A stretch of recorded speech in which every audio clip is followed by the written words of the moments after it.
Skin को निकाल के उसको फेशियल रीजन पे लगा देते हैं, तो फिर सेट हो जाता है, स्किन अच्छा हो जाएगा चेहरा। तो स्किन ग्राफ्टिंग, उसी तरह बोन मैरो ट्रांसप्लांटेशन जो आगे हम लोग पढ़ेंगे, जैसे कैंसर वगैरह में पढ़ेंगे, बोन मैरो में कैंसर हो गया, बोन मैरो का सेल कैंसरस हो गया, तो इमैच्योर्ड WBC का नंबर काफी बढ़ जाएगा, ब्लड कैंसर के, ल्यूकेमिया भी ल्यूकेमिया और ब्लड कैंसर, तो उसमें बोन मैरो पेशेंट का पूरा बोन मैरो के अंदर जो टिश्यू है उसको निकाल के और फ्रेश बोन मैरो उसमें वो भी ग्राफ्टिंग है। उसी तरह अब तो हर चीज का हार्ट ट्रांसप्लांटेशन, तो पहले तो हार्ट में भाग से वगैरह लगता था, अभी भी चंदा सर का भाग लगा है, सर का भी स्टेंट वगैरह लगा हुआ है, सर का तो हार्ट में रिपेयरिंग तो बहुत आसान हो गया, तो पूरा का पूरा हार्ट ही चेंज हो जा रहा है। एक ह्यूमन का हार्ट उसके डेथ के तुरंत बाद उसका हार्ट निकाल के दूसरे ह्यूमन में लगा दे रहे हैं। किडनी ट्रांसप्लांटेशन तो आप देख ही रहे, और नर्सिंग होम में भर्ती होइएगा, पता चला एक किडनी साफ हो, सब वही काम कीजिएगा, आप लोग डॉक्टर बनिएगा, बहुत पैसा मिलता है, सब काम मत कीजिए। तो किडनी ट्रांसप्लांटेशन भी है बहुत कम। लीवर ट्रांसप्लांटेशन हो गया, लीवर का सेल काफी रीजनरेटिव सेल्स होता है, लीवर के सेल्स में रीजनरेशन की क्षमता हो गया, तो अगर कोई डोनर है उसका लीवर का थोड़ा सा हिस्सा काट, लीवर पढ़े डाइजेस्टिव सिस्टम तो लीवर का थोड़ा सा हिस्सा काट के किसी पेट में लगा दीजिएगा, थोड़ा सा हिस्सा है वो रीजनरेट करके पूरा लीवर बना देगा,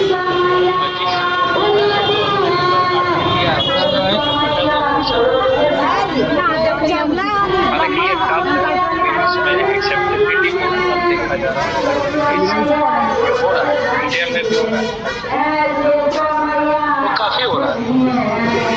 हम लोग यही कह सकते हैं कि अभी ब्रेन ट्रांसप्लांटेशन छोड़ के बाकी सब ट्रांसप्लांटेशन, ब्रेन का ट्रांसप्लांटेशन के लिए भी रेडी है साइंटिस्ट, यूएस में तैयार है कि ब्रेन का हम ट्रांसप्लांट कर देंगे, 100% का ब्रेन निकाल के किसी दूसरे पर्सन में डाल देंगे, तो अभी थोड़ा सा उसको WHO अभी उसको परमिशन नहीं दे रहा, बिकॉज माना जाता है कि पूरा इथोलॉजी ये जो है वो सही नहीं होगा, लोग बहुत सारे चीज उस पर सोच रहे हैं। एक तो प्रैक्टिकल प्रॉब्लम है कि अगर आप किसी का ब्रेन को लगा दीजिएगा दूसरे पर्सन बॉडी, किसी का ब्रेन किसी वजह से जैक एंड जिल अपना हेड एक्सचेंज कर, सर ब्रेन लगा दिया है ए का बी में, तो बी का जो अपना आइडेंटिटी है वो खत्म हो गया, तो अब वही सोचेगा, वही बोलेगा, उसका वही थॉट है, वही मेमोरी है, तो एक अपना घर बार किसी को नहीं पहचाने, तो बड़ा अजीब हो जाएगा।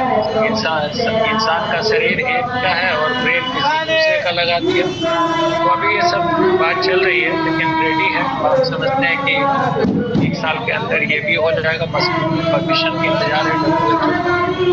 तो ट्रांसप्लांटेशन तो देखिए, अगर हर चीज का ट्रांसप्लांटेशन होने लगा है अभी जैसा, और आगे अगर वो होने लगा, जैसे ब्लड वेसल डैमेज हो गया तो स्टेंट लगा देते हैं आर्टिफिशियल हार्ट में, या दूसरा भी जो बायोकम्पैटिबल मटेरियल है जैसे टेफ्लॉन इज बायोकम्पैटिबल, यानी शरीर का हम लोगों का इम्यून सिस्टम उसको एक्सेप्ट करेगा, तो पूरा ब्लड वेसल का ट्रांसप्लांटेशन हो जाता है, डैमेज भी हर चीज को हो रहा है। तो अब ये ट्रांसप्लांटेशन जो हो रहा है ये आगे भी, देखिए ट्रांसप्लांटेशन में सबसे ज़्यादा प्रॉब्लम ये है, अभी हम लोग इम्यून सिस्टम पढ़े ही है कि जब कोई भी टिश्यू के लिए उसमें, तो कोई भी फॉरेन टिश्यू या कोई भी इस तरह का फैक्टर बॉडी के अंदर लगाया जाएगा या रखा जाएगा, तो हम लोगों का इम्यून सिस्टम उसको जल्दी एक्सेप्ट नहीं करेगा। देगा, उसके अगेंस्ट में एंटीबॉडी बना देगा, और वो एंटीबॉडी ग्राफ्टेड टिश्यू लगाए डैमेज कर देगा और साथ ही साथ बॉडी को भी नुकसान करेगा। तो इसके लिए कहा जाता है इनकॉम्पैटिबिलिटी मीन्स अनएक्सेप्टेबिलिटी, यानी हम लोग का इम्यून सिस्टम किसी फॉरेन टिश्यू या ऑर्गन को एक्सेप्ट नहीं करता। उस तरह का ग्राफ्टिंग करने के बिना कॉम्पैटिबिलिटी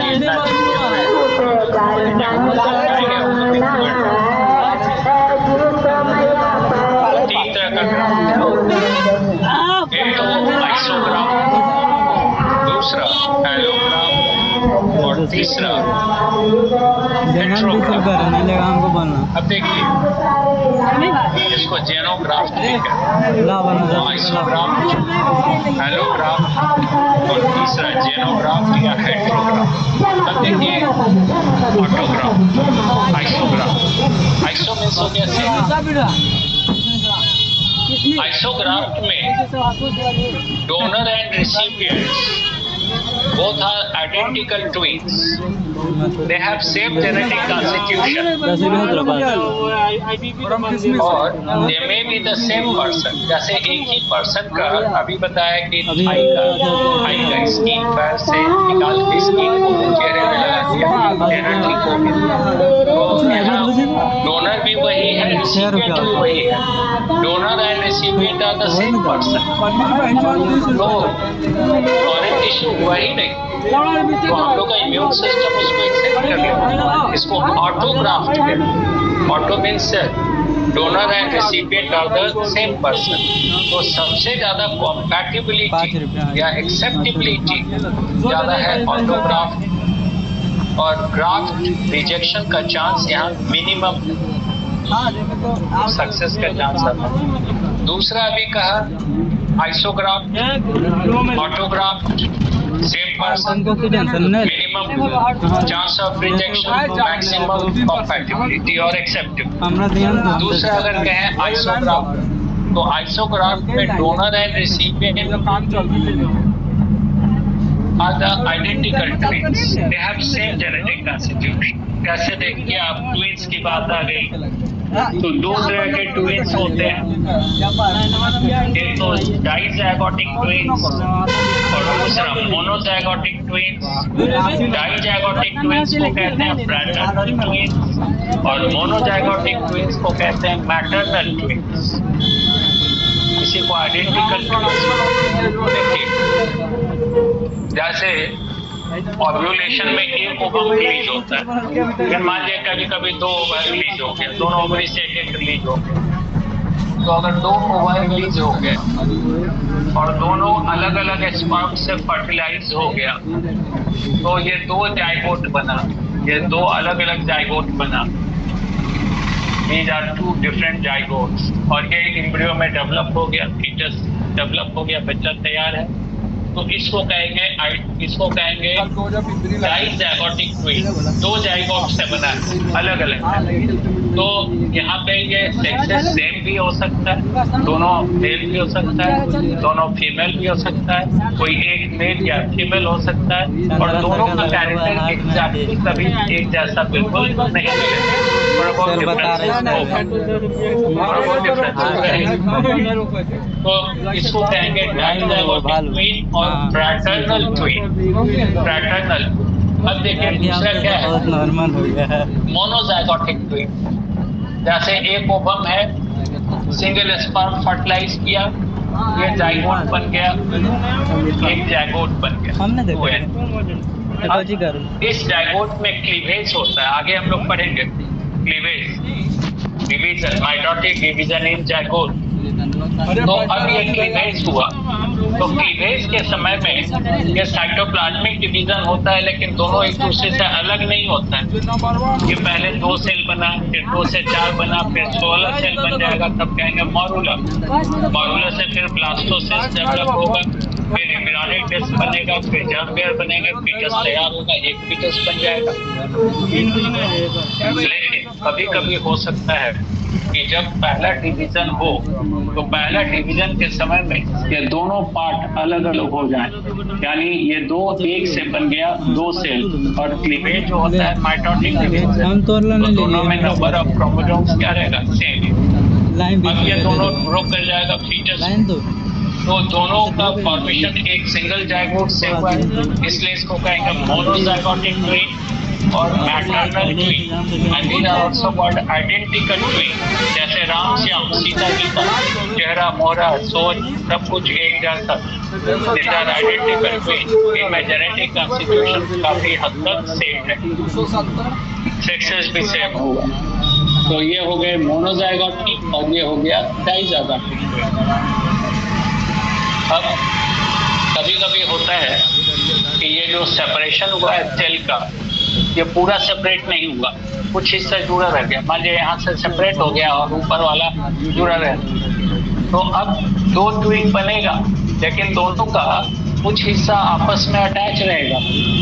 दोनों का हो सकता है हेड अटैच रहे, दोनों का कंधा कहीं पे एक दूसरे से अटैच रहे, हो सकता है पेट दोनों का एक दूसरे से जुड़ा हुआ रहे। तो such twins are called Siamese twins. इनको सियामीज ट्विन्स कहते हैं। तो Siamese twins are identical twins which have failed to become completely separated from each other during development. पहला क्लीवेज जब हुआ था तो उस समय ये पूरा अलग नहीं हो पाया, कुछ जुड़ा रहा कुछ अलग हो गया, बन गया दो, लेकिन दोनों का कुछ हिस्सा कॉमन है। और सियामीज ट्विन्स को अगर आप अलग करने की कोशिश करें, पटना में भी सियामीज दो सिस्टर है, तो अगर सियामीज ट्विन को अलग करने का कोशिश कीजिएगा तो उसमें हो सकता है एक ही सर्वाइव करे या दोनों का डेथ हो जाए, क्योंकि उनमें वाइटल ऑर्गन्स कई बार एक ही होते हैं। वाइटल ऑर्गन्स कहने का मतलब हो सकता है एक ही में किडनी हो सकता है दूसरे में लीवर हो, एक में किडनी हो। अब अलग कर दीजिएगा तो दोनों का डेथ हो जाएगा, माने तो एक का तो डेथ पक्का पक्का है। तो इसलिए सियामीज ट्विन ये आइडेंटिकल ट्विन्स हैं जो एक दूसरे से पूरी तरह से अलग नहीं हो पाए during the first division of cleavage. तो अभी जो बात हो रही थी ये ऑटोग्राफ्ट में तो कोई प्रॉब्लम ही नहीं, एक ही शरीर के एक पार्ट से कुछ टिश्यू को निकाला दूसरे पार्ट में लगा दिया, तो यहाँ तो वही पर्सन है, सेम जेनेटिक कॉन्स्टिट्यूशन है, इसलिए अनएक्सेप्टेबिलिटी का सवाल नहीं है। कंपैटिबिलिटी एक्सेप्टेबिलिटी मैक्सिमम है, उससे थोड़ा सा कम होगा इसमें आइडेंटिकल ट्विन्स में। यहाँ भी जेनेटिक कॉन्स्टिट्यूशन सेम है, चेहरा मोहरा सेक्स सब सेम है, थोड़ा बहुत डिफरेंसेस हो सकता है। तो यहाँ भी ग्राफ्ट रिजेक्शन का चांसेस बहुत कम है, कंपैटिबिलिटी बहुत ज्यादा है। अब तीसरा ग्राफ्ट है एलोग्राफ्ट। एलोग्राफ्ट में donor and recipient are two different persons belonging to the same species. Donor और रिसिपिएंट दोनों अलग अलग पर्सन हैं, लेकिन एक ही जाति के। जैसे एक ह्यूमन का ऑर्गन दूसरे में लगाया, जैसे हार्ट, एक का हार्ट दूसरे में लगा दिया, एक का किडनी डोनेट किया दूसरे में लगा दिया, तो सच ग्राफ्ट आर कॉल्ड एलोग्राफ्ट। ज्यादातर जो कैडेवर होता है डेड बॉडी से जो ग्राफ्टिंग जो निकाल के ऑर्गन लगाते हैं वो सब कहता है एलोग्राफ्ट। सबसे ज्यादा एलोग्राफ्ट होता है, कोई भी पर्सन अपना डोनेट करता है दूसरे में लगा देते हैं एलोग्राफ्ट। तो एलोग्राफ्ट में चूंकि ठीक है जाति एक है, दोनों पर ह्यूमन है, लेकिन दोनों का जेनेटिक कॉन्स्टिट्यूशन डिफरेंट है, इसलिए ग्राफ्ट रिजेक्शन का चांस ज्यादा होगा। कंपैटिबिलिटी मैच कराना होगा, उसके लिए उससे बहुत प्रिकॉशन लेना होगा। इम्यूनो सप्रेसेंट वगैरह का भी इस्तेमाल करते हैं ग्राफ्टिंग में, तो जब टिश्यू को ग्राफ्ट कीजिएगा तो इम्यून सिस्टम हाइपर एक्टिव हो जाता है, एंटीबॉडी बनाने लगेगा, तो उसको रोकने के लिए इम्यूनो सप्रेसेंट कुछ दिन तक उसको रोके रखेंगे, सप्रेस किए रखेंगे, तो अपने आप फिर ग्राफ्ट सेट हो जाए, एक्सेप्टेबिलिटी आना। तो ये है एलोग्राफ्ट। और फोर्थ टाइप है वो है जेनोग्राफ्ट, दैट इज आल्सो कॉल्ड हेटेरोग्राफ्ट। आपके असाइनमेंट में ऑटोग्राफ्ट नहीं लिखा हुआ है, तो ऑटोग्राफ्ट आप लिख लीजिए। लीजिएगा, ऑटोग्राफ में लिख लीजिएगा कि donor and recipient belong to same species, compatibility is maximum, graft rejection का चांस नहीं, लिख लीजिएगा। अब ज़ेरोग्राफ्ट या हेटेरोग्राफ्ट में donor and recipient belong to different species. जैसे किसी पर्सन के हार्ट पीक का भाग लगा, पीक के हार्ट के भाग को लगा दिया ह्यूमन के हार्ट, तो पीक अलग जाती है, तो this type of graft is called xenograft और heterograft। यहाँ पे compatibility is minimum and the chance of graft rejection is maximum। जितनी जेनेटिक सिमिलैरिटी होगी, एक्सेप्टेबिलिटी या कॉम्पैटिबिलिटी उतना ज्यादा होगा। जितना डिफरेंस जाएगा जेनेटिक कॉन्स्टिट्यूशन में, ग्राफ्ट रिजेक्शन का चांस उतना ज्यादा। यही है सिंपल बात। तो अब कैसे पता करें कि किसका टिश्यू लगाया जाए, किसका नहीं लगाया जाए, किससे ऑर्गन लिया जाए नहीं लिया जाए। ग्राफ्टिंग के पहले ये मालूम करना होता है कि कॉम्पैटिबिलिटी है कि नहीं है, तो इसके लिए एक टेस्ट होता है। टेस्ट का नाम है हिस्टो कॉम्पैटिबिलिटी टेस्ट। अब नाम से भी मालूम हो जाएगा, हिस्टो टर्म आ गया टिश्यू के लिए, कॉम्पैटिबिलिटी यानी एक्सेप्टेबिलिटी मैचिंग टेस्ट। अब हिस्टो कॉम्पैटिबिलिटी टेस्ट क्या है वो समझ लीजिए।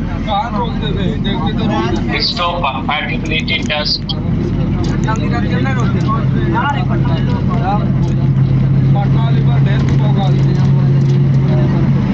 पैसा लगो। देखिए, मान लीजिए एक पर्सन है, रिसिपिएंट एक आदमी है, उसको किडनी या कोई चीज चाहिए, लीवर चाहिए या कोई चीज चाहिए दूसरे से, और उसको डोनेट करने वाला टिश्यू या ऑर्गन डोनेट करने वाला मान लीजिए चार आदमी है जो तैयार है कि हम उसको टिश्यू देंगे, ऑर्गन देंगे, और उसको लेना है एक गन जिससे सबसे ज्यादा मैचिंग।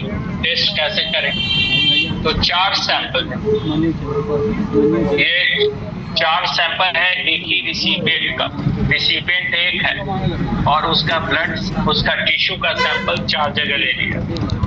ये इसका टिश्यू है, रिसिपिएंट का टिश्यू है, ग्रीन कलर से बना देते हैं। ये रिसिपिएंट का टिश्यू है, these are the tissues of recipient। एक ही जैसा टिश्यू 4 जगह पे रख लिया।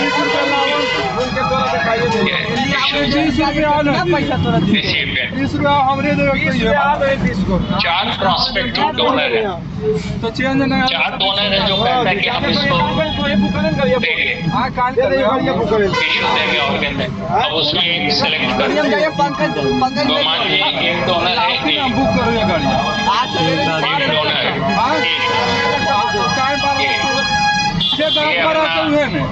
टिश्यू दिया इसको।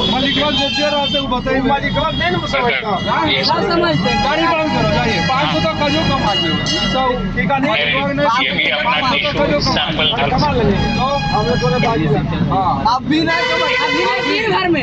दिन भर में अब एक डोनर की इसका भी 800 रुपया ड्राइवर कितना कर लेते 800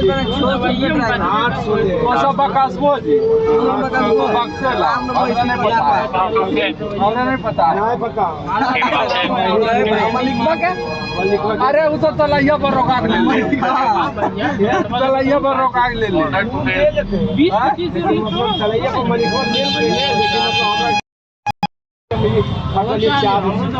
100-200 रुपया खाटते जी कोई